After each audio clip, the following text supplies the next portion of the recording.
My name is Jackson Hale, and I can tell you exactly what it feels like to fasten the top button of a dress shirt you haven't worn since your divorce hearing. The fabric feels tighter even if the size hasn't changed, like it's storing the weight of memories in every stitch.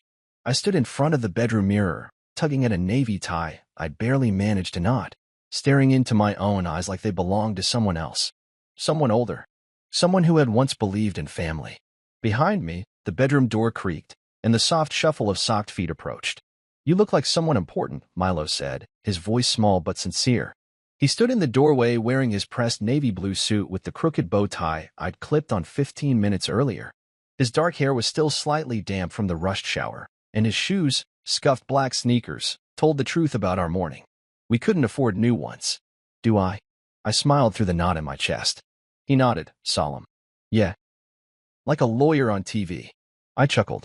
"Let's hope I don't have to object to anything today." He didn't laugh. Just watched me with those same wide, observant eyes he had the day his mom left. There was something in them that saw through pretense, the kind of look that made you want to be better, even when you were already trying your best. I turned back to the mirror and tugged at the jacket's lapels. It fit, but just barely. I hadn't worn it since the day the judge split my life into two piles, one labeled hers, the other yours, but broken. I reached down for the dress shoes I had polished the night before, the ones I bought years ago when I still believed promotions meant something and weddings were sacred. The soles were worn thin. One lace had been replaced with a brown one that didn't match. I almost didn't wear them. But sneakers felt like surrender, and I couldn't give them that. Not today. Not when the whole family would be watching, ready to confirm whatever story they'd told themselves about my failures. I sat on the edge of the bed, wincing as I forced my feet into those leather coffins. They pinched like a bad memory. Milo sat beside me quietly. "Why do you have to wear those shoes?" I exhaled. "Because sometimes you have to show up looking like you still belong, even if the room doesn't want you there." He didn't understand the full meaning, but he understood enough. We drove in silence, the city outside the windows pulsing with late morning energy. The kind of day that looked beautiful from a distance but felt tight when you were dreading your destination. The wedding was at an upscale venue on the other side of town. I'd Googled the place the night the invitation came in. Saw the marble arches and manicured gardens and that ridiculous word in gold script, ethereal. My brother Logan had spared no expense, or maybe Celeste hadn't let him. I never liked her much, and I was pretty sure the feeling was mutual. The parking lot was already half full when we arrived. Mercedes, Audis, even a Rolls. Milo looked around wide-eyed, then leaned forward to look at me. "We're not late, right?" "No, but we're right on time." He squeezed my hand as we crossed the lot. "Are you nervous?" "Yeah," I said without hesitation. "But I've got you, so I think I'll survive." Inside, the chill of the air conditioning hit me like a wave. The walls gleamed with ivory and gold. Crystal chandeliers dangled like glass rain frozen in time. Every corner of the space whispered elegance and exclusion. A man in a black vest handed us programs with cursive font and glossy covers. I scanned it, saw my name listed among family guests. Not groomsman. Not best man. Just guest. Barely. "Jax," someone called, a little too loud. It was Aunt Nora, clapping her bejeweled hands as she made her way toward us. She kissed the air near my cheek, gave Milo a head pat, then turned her attention to me. "You clean up well," she said, eyes flicking down to my shoes. She didn't hide the second glance. "That tie's vintage?" I smiled politely. "Let's call it classic." She laughed too hard, then disappeared into a crowd of people who knew each other better, who probably hadn't Googled how to properly knot a tie last night while their son slept in the next room. Milo tugged at my sleeve. "Can we sit near the back?" "That's the plan." We found a spot close to the edge of the ceremony space, near an ornamental fountain that seemed to weep real tears. I kept my eyes low, nodding to anyone who looked in my direction, but no one looked long enough to require a real greeting. My mother passed by once, trailing behind Logan and Celeste, who looked every bit the magazine couple, him in a sharp gray suit, her in a white robe that flowed like smoke. My mom didn't say a word. Just walked right by like we were part of the scenery. Milo didn't notice, but I did. And I kept smiling, because breaking in that moment would have confirmed everything they thought they knew about me. The ceremony started. Vows were exchanged. Applause. Photos. We made it through the hardest part without incident. But I still felt like I was carrying a weight no one else saw. Afterward, during the reception setup, Milo and I stood off to the side while servers danced around with trays of champagne. My feet ached. My shoes felt tighter than ever. Every few minutes, someone would glance our way, long enough to wonder if we were lost, not long enough to care. And in that corner, under flickering lights and painted smiles, I realized what this day really was. It wasn't just a wedding. It was a reminder of where I stood, of who they thought I was. A broken man in old shoes, here out of obligation, not affection. But what they didn't know, what they couldn't see, was that I hadn't come to be part of their celebration.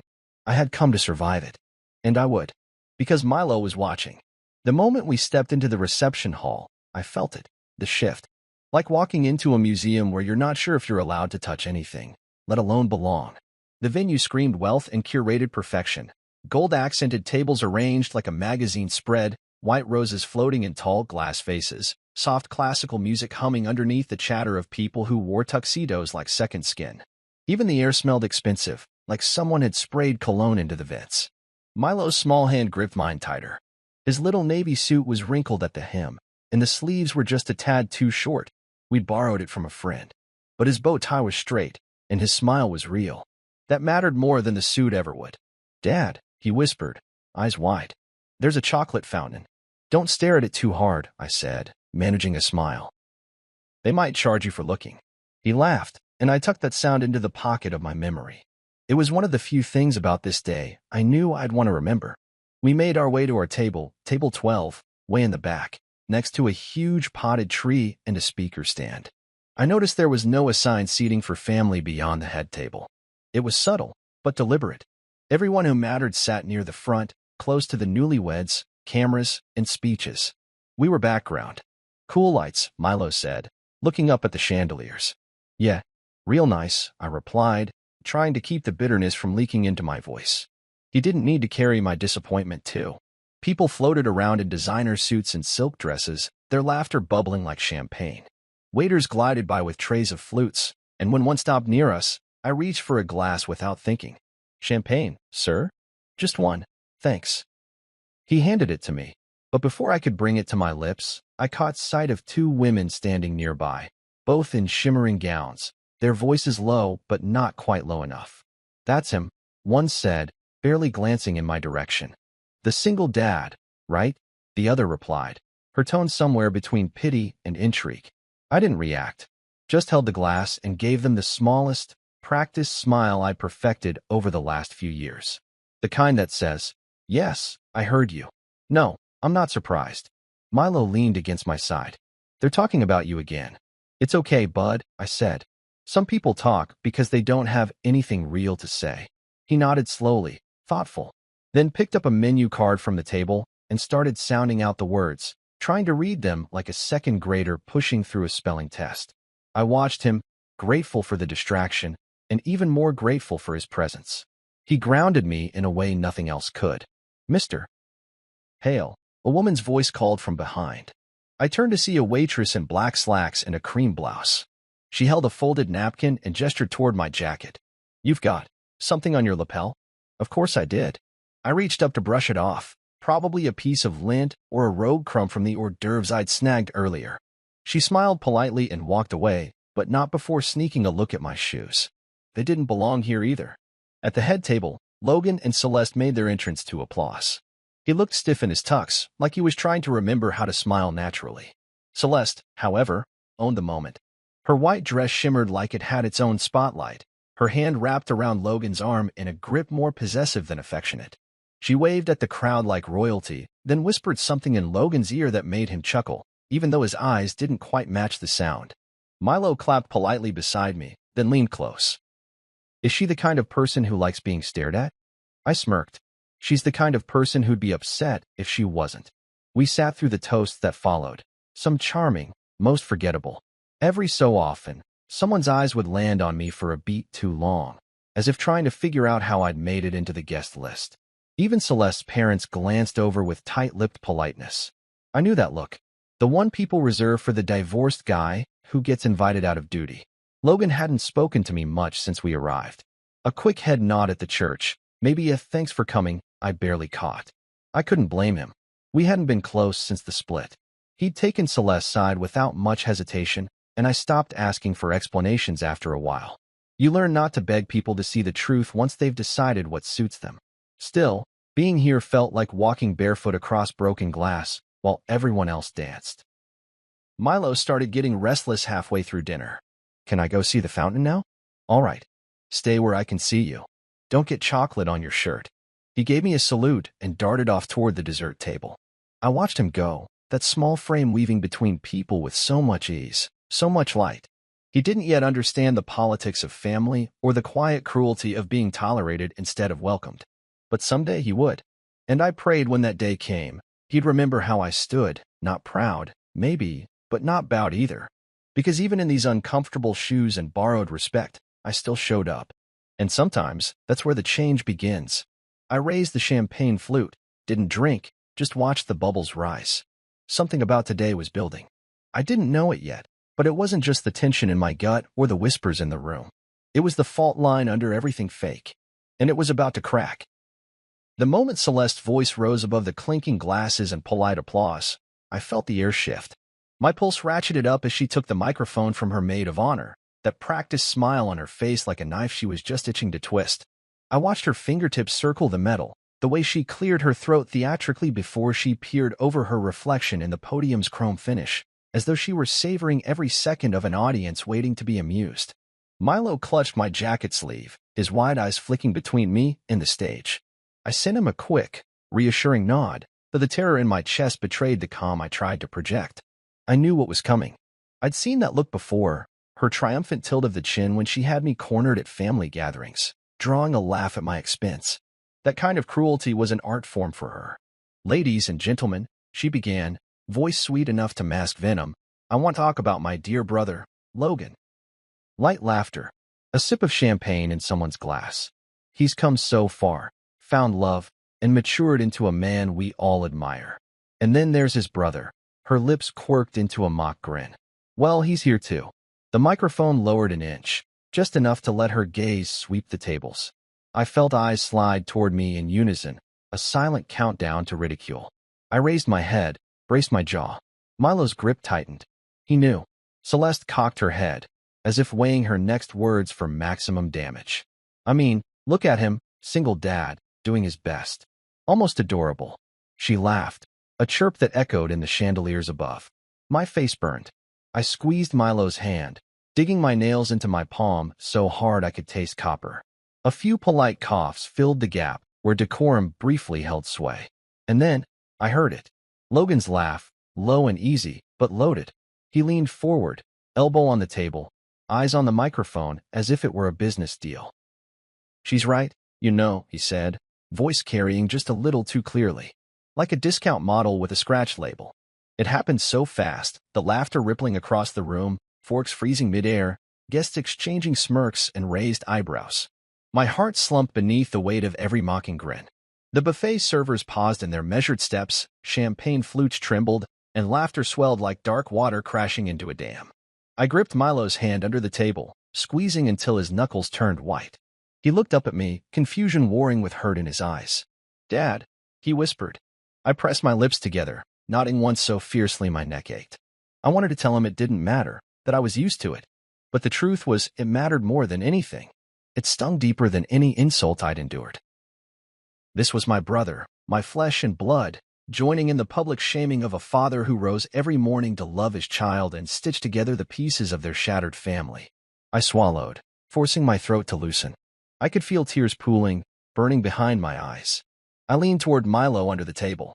Let's go get some water, okay? I spoke evenly, though my voice shook. He nodded and rose, slipping from his chair. Heads turned as he shimmied past them, guests shifting aside, some smirking.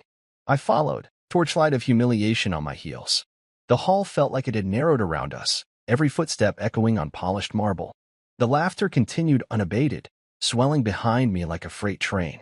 I wanted to grip a table leg, to shatter it under my hands, but instead I walked straight out through the double doors leading to the garden terrace. Outside, the night air was cool, scented with jasmine and the faint hum of crickets. The stark contrast made my throbbing pulse feel even louder. I guided Milo to a wrought iron bench beneath a canopy of fairy lights. The garden had been carefully landscaped, Rose bushes trimmed to perfect spheres, a small fountain burbling as though nothing had happened in the grand hall just steps away. It struck me as absurd, beauty cultivated to hide ugliness. Milo sat beside me, knees bouncing. Why were they laughing? He asked, voice small. I crouched in front of him, eyes level with his. I touched his cheek, brushing away something. Was it a tear? Because some people think it's funny to make others feel small. They don't know any better. But is it true?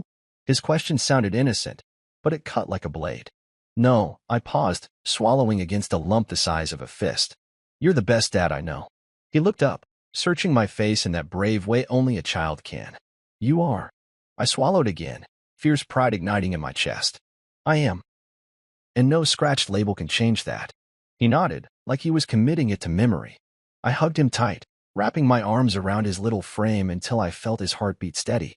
When I finally let go, the echo of laughter drifted from the hall. I could see silhouettes moving behind the curtained windows, people who thought a joke was just a joke. I stood and offered my hand to Milo. Let's go back in and show them how a real man stands up, even when they try to knock him down. He took my hand without hesitation. We walked through the doors together. The laughter quieted as we returned, replaced by whispered glances. I met Logan's eyes across the room, saw the flicker of something uncomfortable in his gaze. But I didn't give him the satisfaction of a reaction. Instead, I led my son to my chair. He sat, I sat, and for a moment, the room held its breath. Then the next toast began, another glass raised, another speech delivered, but I wasn't really listening. Because I knew something they didn't. Real strength wasn't about fitting in. It was about rising up, together, when everyone else decided to stay seated. And tonight, with my son by my side, I would rise. Milo's small hand slipped from mine, and he rose before I could stop him. My breath hitched, and suddenly he was weaving through the rows of chairs toward the stage, his navy suit jacket flapping like a tiny flag declaring defiance. The hushed murmur in the room swelled into surprised gasps, and all eyes swung toward him. I bolted from my seat, heart pounding in my ears, certain panic would paralyze me. Milo, I hissed, voice pitched too loud for the moment. He paused at the edge of the stage, gaze fixed on Celeste's frozen grin. Logan, still clutching the microphone poised to humiliate, leaned forward, eyebrow raised. The DJ hovered like a faltering referee. I sprinted across the marble floor, slips of chair legs underfoot threatening to betray my balance. But Logan raised a hand, palm open, and the crowd stilled. Let him speak, he said, voice soft but carrying through the hall.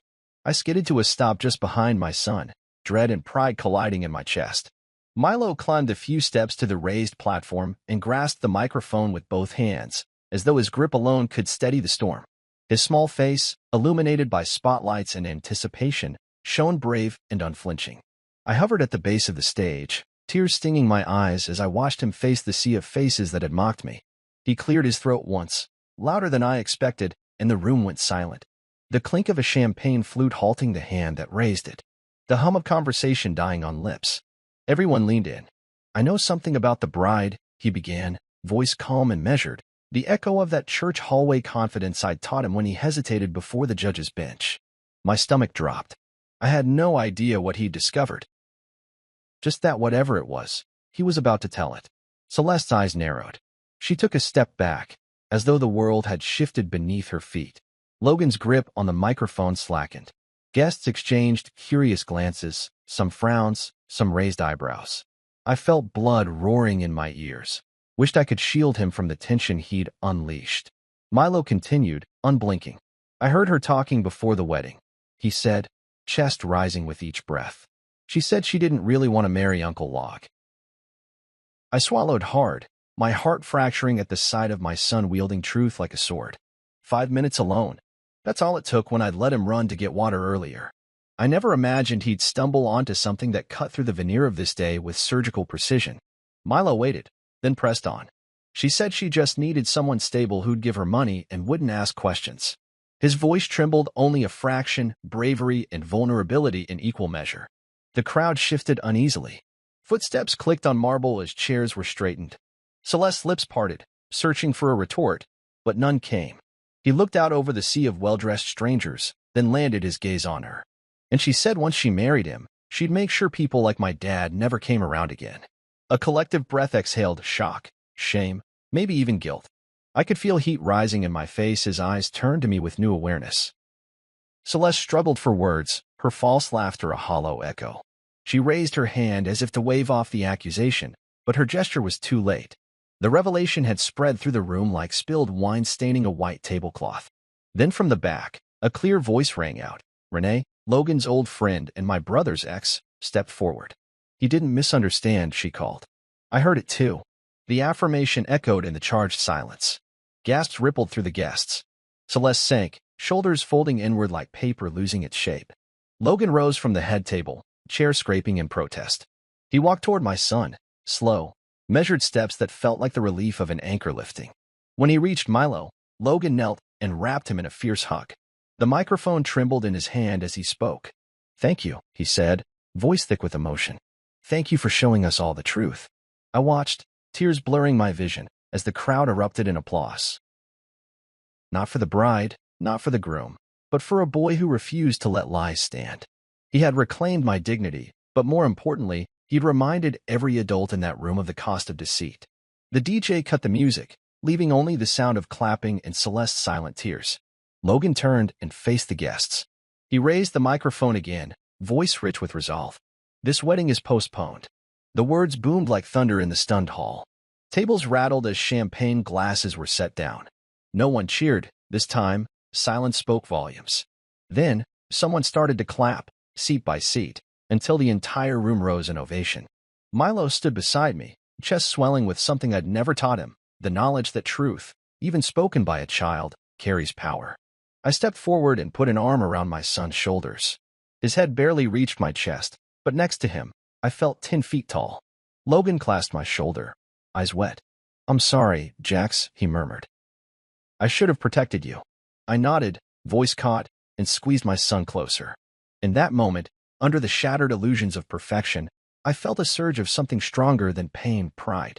My son, a lion in a little suit, had roared the truth so loudly that even the gilded walls had no choice but to listen. After Logan declared the wedding postponed, the guests drifted into clusters of stunned conversation, like fish floating aimlessly in a tank suddenly cracked. I guided Milo back to our table, careful not to let his small hand slip from mine. His suit jacket hung askew, his bow tie slightly twisted, yet he moved with the poise of someone who'd just done the impossible. I felt a strange mixture of relief and dread. Relief that the laughter had ceased. Dread for the fallout yet to come. Milo's eyes shimmered with unshed tears as he turned toward me. Dad, he whispered, voice wavering. I crouched beside him, placing a steadying hand on his shoulder. You were amazing, I said, though my voice cracked. He nodded, leaning against me as if seeking shelter from the storm our truth had unleashed. I realized, in that moment, my son believed in me more deeply than I'd ever believed in myself. The room felt hollow now, the air thick with regret.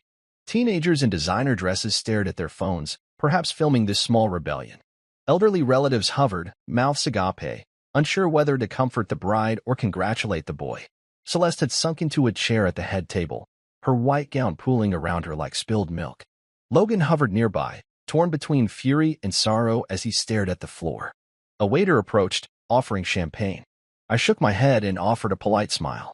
No, thank you, I said, though I could have drunk the entire bottle. Instead, I took a breath and turned back to Milo. He brushed a lock of hair from his forehead. Do you think everything is okay now? He asked, voice small. I held his hand gently and nodded. Better than okay. We spoke the truth, and sometimes that's all you need.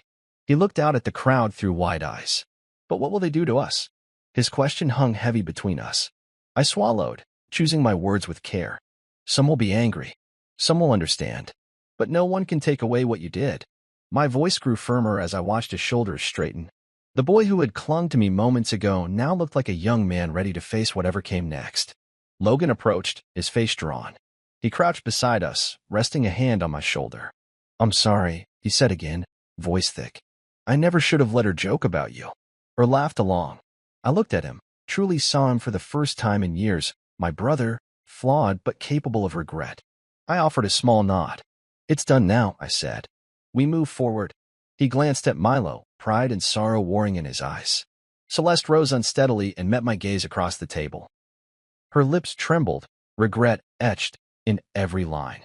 She opened her mouth, but no words came. Then she looked at Logan, eyes pleading. He shook his head, and she sank back into her seat.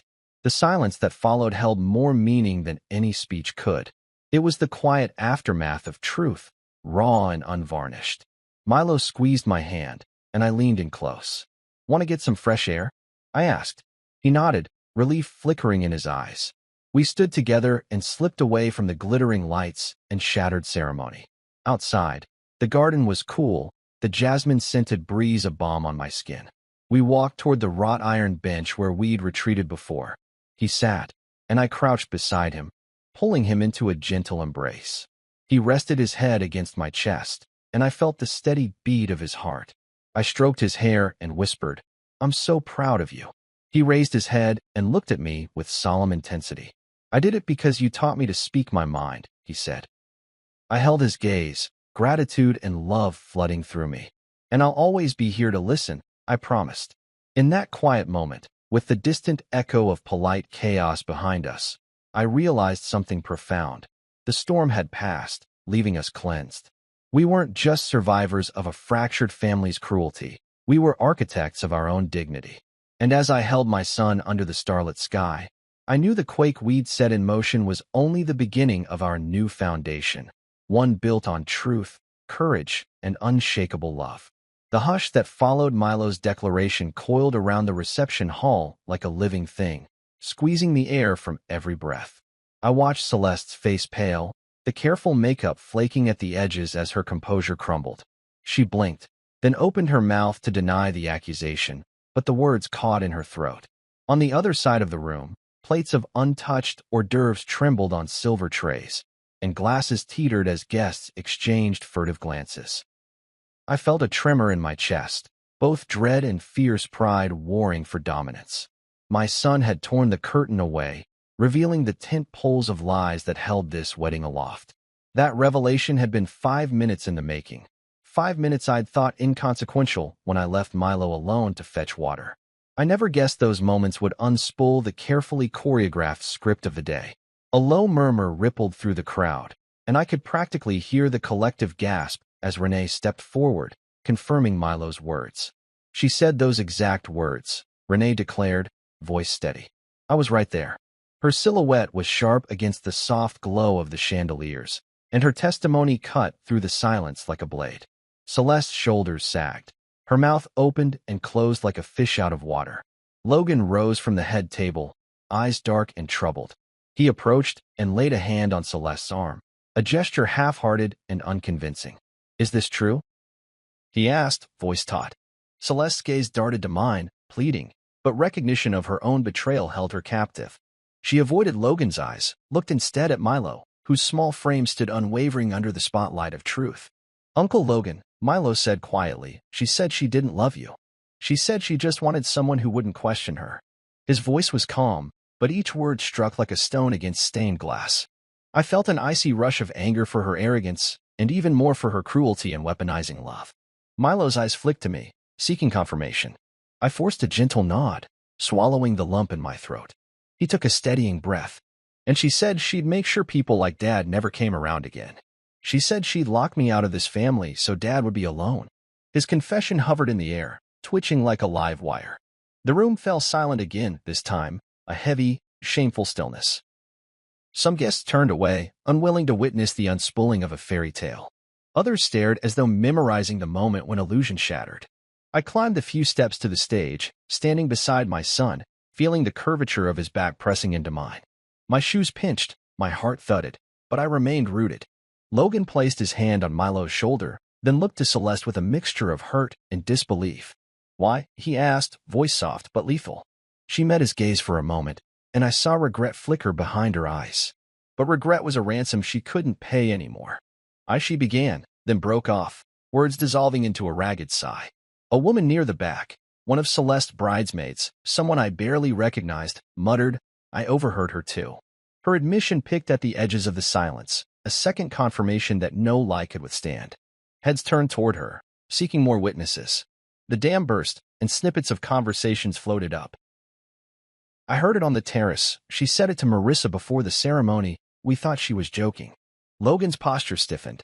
He released Milo and swept his gaze across the room, meeting eyes that once held admiration and turning them toward a bride who had revealed herself. The glow around him, the aura of perfection Celeste had crafted, dissipated like fog at sunrise. As he stepped down from the stage, he extended his hand to me. "Thank you," he said, voice thick with gratitude and sorrow. His handshake was firm, an unspoken apology pulsing through our clasped hands. I looked at my son, eyes bright with tears he refused to shed, and realized how profoundly he had altered the balance of power in this room. For years, I had lived under the weight of whispers, tolerated but never fully accepted by my own family. Today, those whispers had been drowned out by the voice of truth. Logan turned back to the crowd and raised his voice. "I'm sorry to everyone here. This day was supposed to celebrate love, but it's exposed something darker. Until Celeste can face that truth herself, there will be no celebration." His words reverberated through the hall, palpable as thunder. The guests responded not with boos or protests, but with a scattering of hesitant applause, an awkward salute to honesty. I slipped an arm around Milo's shoulders, guiding him off the stage. He leaned into me, silent strength radiating from his small form. Outside, stars twinkled over the manicured gardens, indifferent to our drama. Inside, the shattered remains of a wedding lay strewn beneath the chandeliers.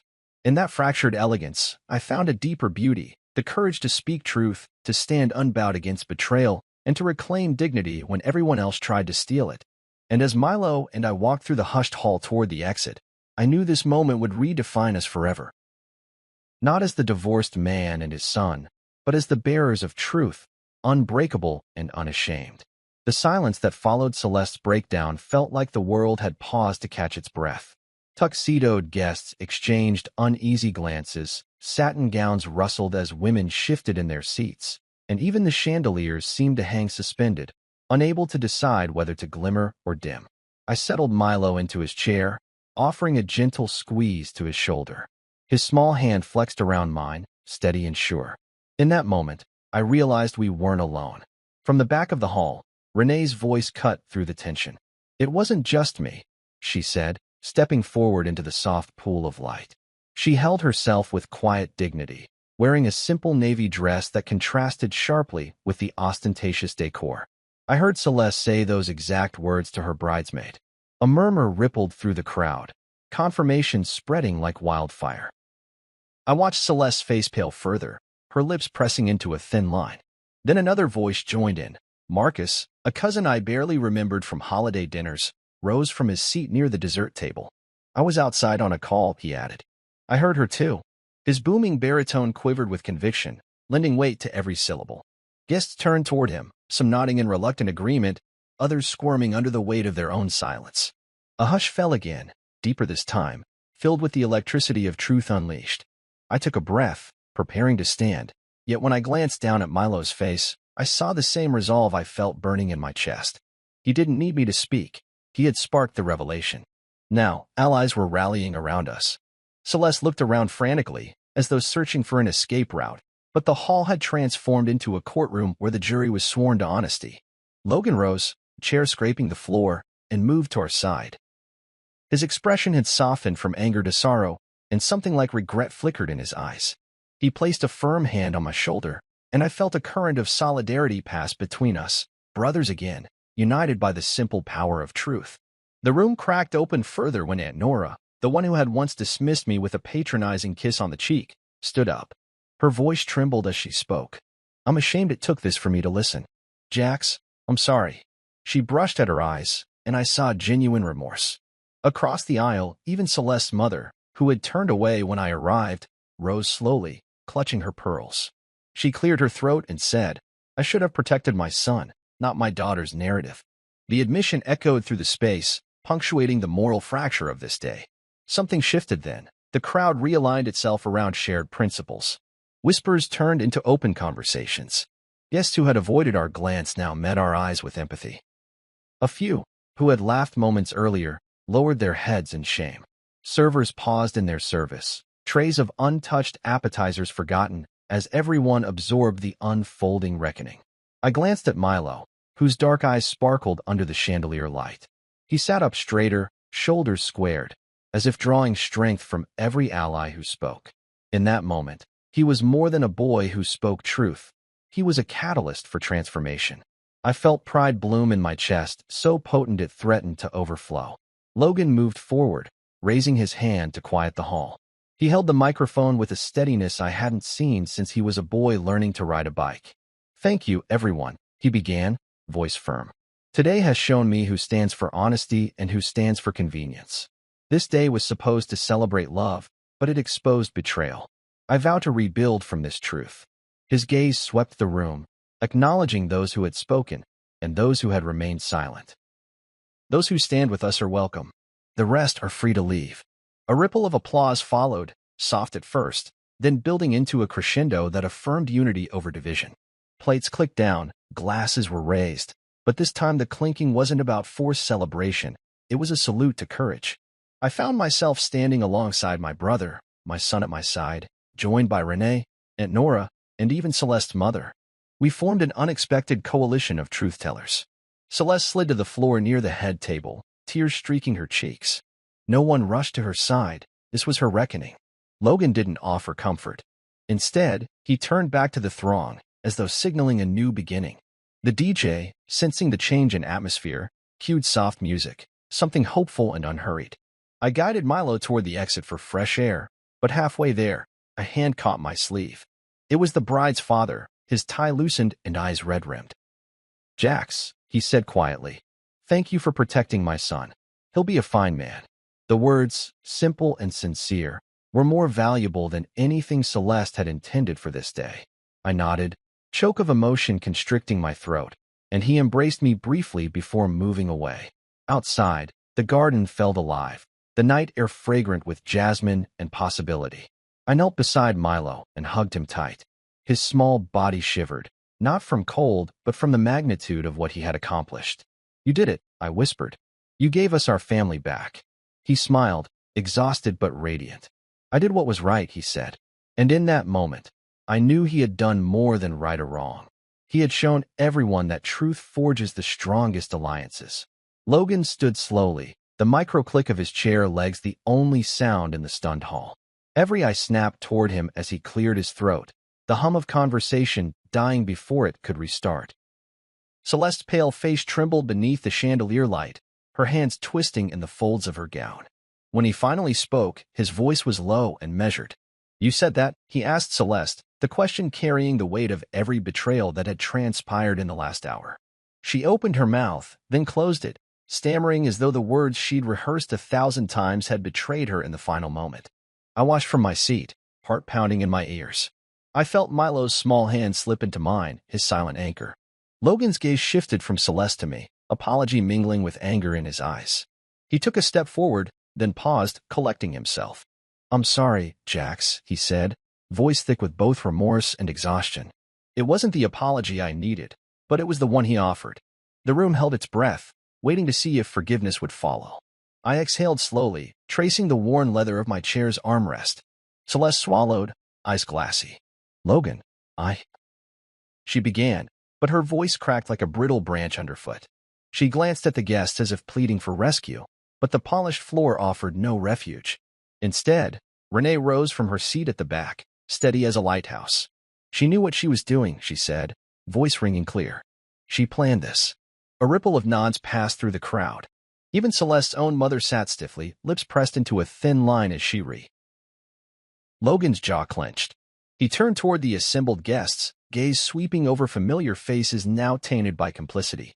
"This wedding is postponed," he declared, echoing the words he had spoken once before, but now, with all pretense stripped away. The applause was hesitant at first, then grew as people recognized the courage it took to halt an event built on lies. I felt heat rise in my cheeks as whispers of approval curled around me like a warm breeze. Milo squeezed my hand, and I patted his back. I could tell he was proud, but the exhaustion in his small frame was starting to show, his triumphant adrenaline giving way to the gravity of what he'd unleashed. I leaned toward him. "You okay?" I whispered. He nodded, eyes bright. "I am," he said, voice firm. "But are you?" I swallowed, surprised by the tremor in my own reply. "I will be," I said, though I wasn't quite sure I believed it yet. Logan moved off the stage and came to stand beside us. He rested a hand on my shoulder, offering a solidarity he hadn't extended in years. "I never should have let them laugh at you," he murmured. I met his gaze, searching for the brother I remembered from childhood, the one who'd taught me how to ride a bike. who'd whispered jokes in the dark to chase away my nightmares. He was there, under the weight of his own mistakes. I nodded once, sharply. "Thank you for saying that," I replied.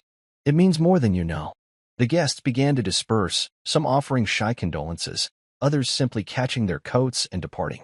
Celeste was left sitting at the head table, her shoulders hunched as though trying to disappear beneath the layers of tulle and regret. Logan turned back to her once, indecision flickering in his eyes, then looked away. He followed us off the floor without a word, leaving a trail of abandonment in his wake. Outside, in the marble-floored foyer, the cool night air washed over us as we stepped through the grand doors. I paused to lean against a column, gaping at the ornate glass pivoting behind me. Milo stood beside me, jacket haywire, bow tie undone. I knelt and fixed his tie, my hand steady now even as my heart thudded. "You saved us," I said softly. He shook his head. "You saved me," he corrected. "You let me speak." I hugged him tight, smelling the faint hint of cologne and sweat on his hair. It felt like coming home. Logan joined us a moment later. He looked between us and cleared his throat. "I booked us a hotel room," he said. "We can stay the night and talk tomorrow." His offer was tentative, but genuine, an olive branch carved from apology and regret. I smiled, placing a hand on his arm. "That sounds good," I said. "Thank you." Logan exhaled, his posture finally relaxing. He ran a hand through his hair, stepping back to give us space. We walked toward the parking lot in companionable silence. The lights of the venue faded behind us, leaving only the hum of cars drifting down the boulevard. Milo drifted closer to me, head leaning on my side. "Are you sorry?" he asked, voice muffled. I smiled and ruffled his hair. "Sorry for what?" "For having to hear those words," he replied, "and for Logan needing to say he was wrong." I swallowed the lump in my throat and hugged him again. "I'm sorry it happened," I said.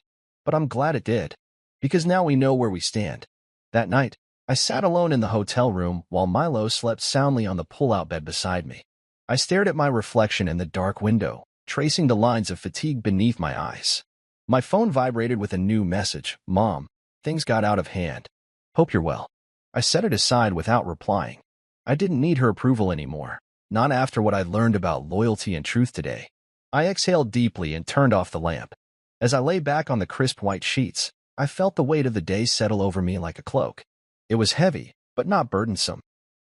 It reminded me that apologies, even the ones that weren't mine, carried the power to heal or to open wounds wide enough to let bitterness escape. Tomorrow, I would talk with Logan.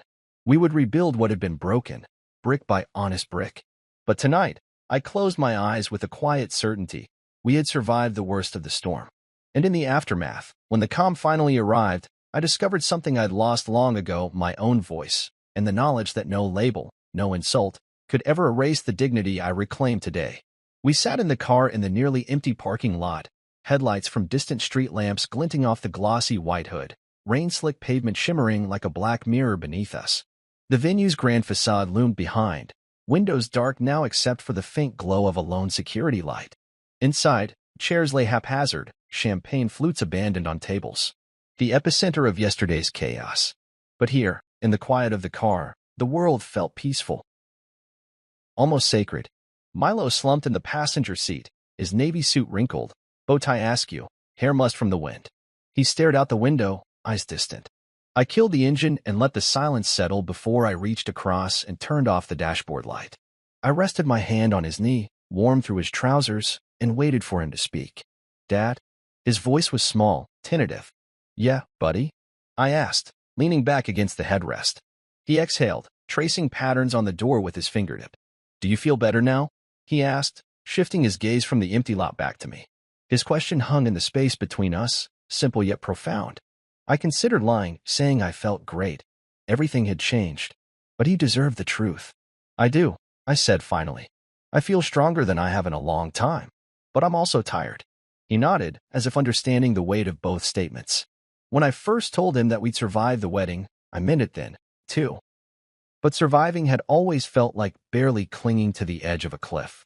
Now, surviving meant something different, like breathing freely after being underwater. He turned to me fully, eyes earnest. "I'm proud of you." His words came so quietly I almost missed them. A surge of emotion knotted in my throat. I swallowed hard. "I'm proud of you too," I replied, voice thick. You were braver than I've ever been. He shrugged, a self-conscious gesture. I just told the truth. But you did it when it counted, I said. And you saved me, Milo. He looked away, peering at the dark horizon. I saved both of us, he murmured. For a moment, I sat in awe of the boy beside me. He was 9 years old, but tonight he carried the wisdom of someone much older. He reminded me that dignity isn't granted, it's claimed, one brave act at a time. I glanced at the rearview mirror and saw my reflection catch the glow of a single street lamp. The man staring back had eyes bright with something I hadn't felt in years, hope. I turned back to Milo and offered a crooked smile. You know, I said, when your uncle called it off, I thought maybe I'd lost my brother for good. He tilted his head, eyebrows knitting together. What do you mean?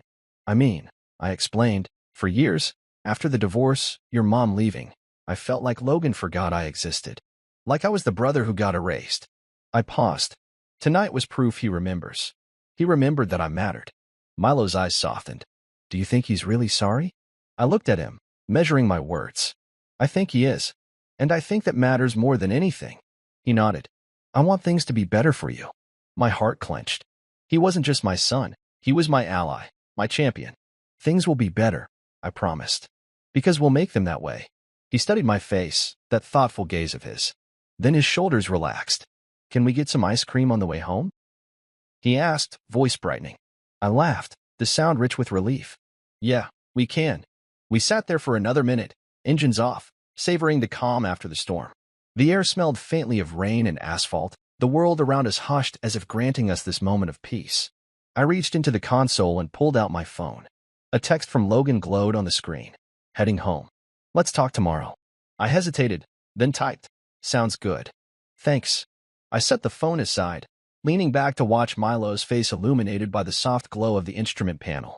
He yawned, stretched his arms above his head, then slid his hand into mine. Ready? He asked.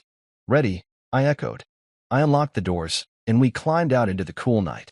The chirp of a lone cricket rose from the grass beyond the pavement. I closed the door and wrapped my arms around him, lifting him for a quick hug. He giggled, kicking one leg, then waved at the venue behind us.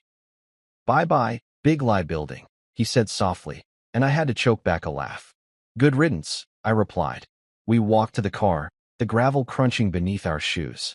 I opened the passenger door for him, and he slid in, fastening his seatbelt with determination. I climbed into the driver's seat, double-checked mirrors, and started the engine. As we pulled away, the venue receded into the distance, its grandeur now hollow, stripped of pretense by a child's honesty. We drove away under a sky strewn with stars that seemed to wink down at us, as though congratulating us on our victory. Do you think Mom will call? Milo asked after a moment. I glanced at him in the mirror. Maybe, I said. But even if she doesn't, we have each other. He leaned his head back and closed his eyes. I like that.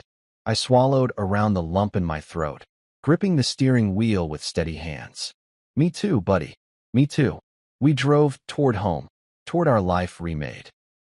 The road stretched ahead, full of promise.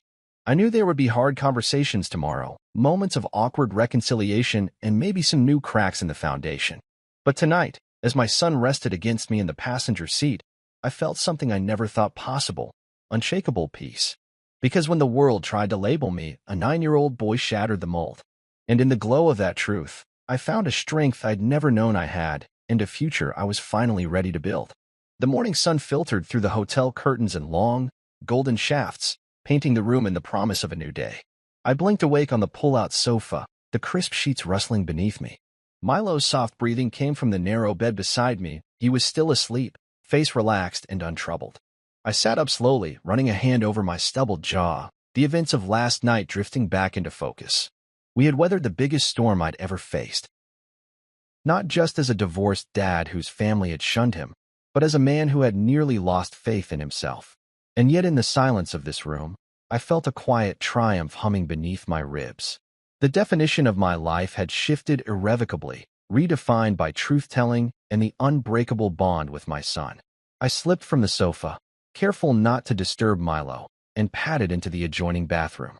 The mirror reflected a man 10 years older than the one who'd climbed into bed last night, eyes ringed with fatigue, but sparkling with something unexpected, hope. I splashed cold water on my face and studied my reflection, tracing the faint lines around my eyes, the deeper crease of my mouth softened by relief. A text notification pinged on the nightstand. I picked up my phone and saw it was from Logan. "Hey, just wanted to let you know I'm back home. Coffee at our place in an hour? I'll have breakfast waiting." I smiled. He meant coffee, and more than that, a bridge rebuilt. I typed back, "Sounds good. See you then," and slipped the phone into my pocket. In the lobby, Milo was already seated at a small table, 2 steaming mugs in front of him. He looked up with a drowsy grin as I approached. "Morning, Dad," he said, voice still husky from sleep. "Morning, buddy." I sank into the chair opposite him. A plate of buttered toast and scrambled eggs stood between us. I reached for a mug and blew on the coffee's surface. Its warmth seeped into my hand, grounding me. He poked at his eggs before finally spearing one with his fork. "Did you sleep okay?" he asked, mouthful of toast. I nodded, wrapping my hands around the cup.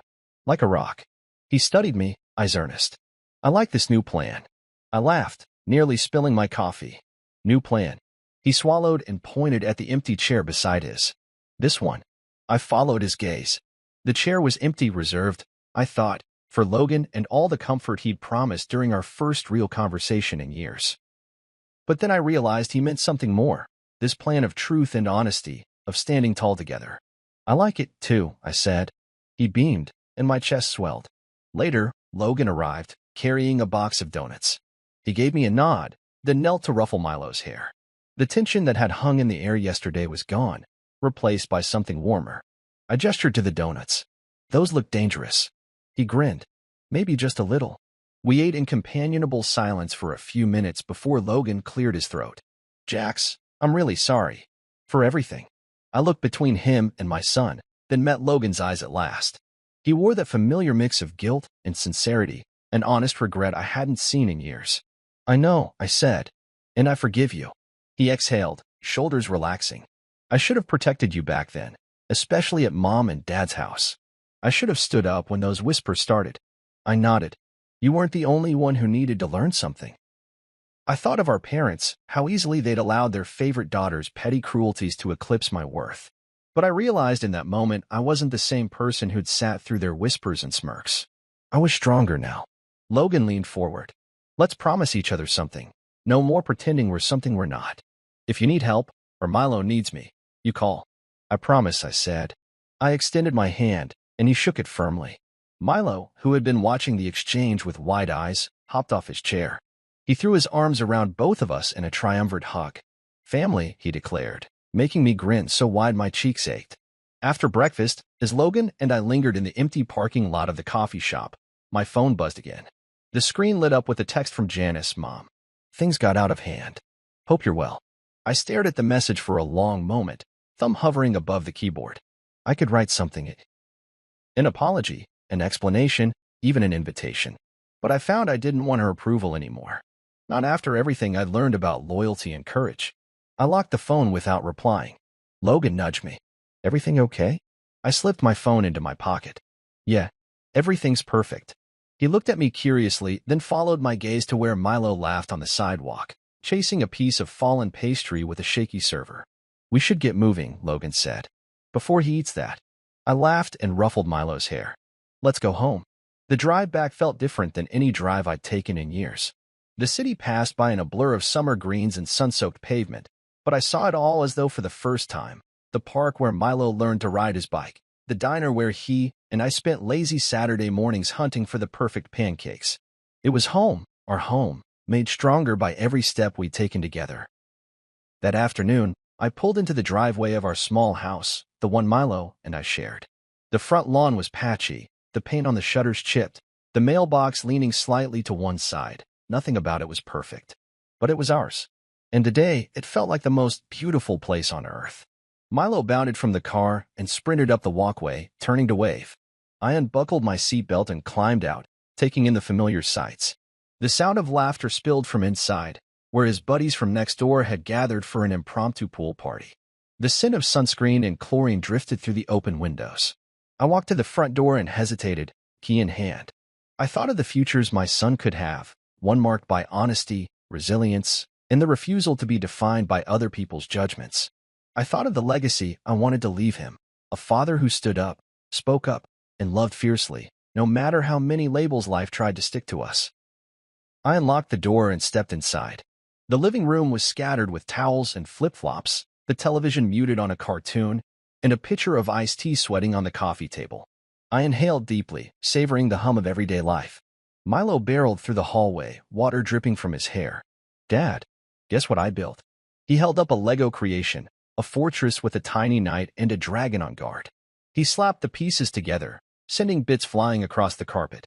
"It's for us. No one can get in here unless they tell the truth." I laughed and scooped him up. "Perfect fortress." He wiggled out of my arms and looked up at me seriously. "Dad, I want people to see us. Not pity us or laugh at us, but really see us." I crouched down to his level, my heart full. "They will," I promised, "because you taught them how." He grinned, a brave, toothy grin that lit up his whole face. Then he bounded off toward the stairs. I watched him go, the weight of the day's revelations settling around me like a soft blanket. I thought about Mom's unread message and decided to let it stay unread. The approval I needed had come from a 9-year-old boy who stood on a stage and spoke the truth. It came from a brother who chose loyalty over convenience. And it came from myself, when I looked in the mirror and recognized a man who refused to be defined by someone else's labels. I closed the door behind me and leaned against it, breathing in the sounds of home. The laughter of children, the hum of an air conditioner, the distant chirp of birds. All of it swelled together into a harmony I hadn't realized I'd forgotten. In that moment, I understood. I hadn't lost a wedding, a brother, or a mother's approval. I had found my voice steady, unapologetic, and strong. And more importantly, I had found the man my son was becoming, honest, unshakable, and fearless. That was the legacy I cared about. And for the first time in a very long time, I felt seen.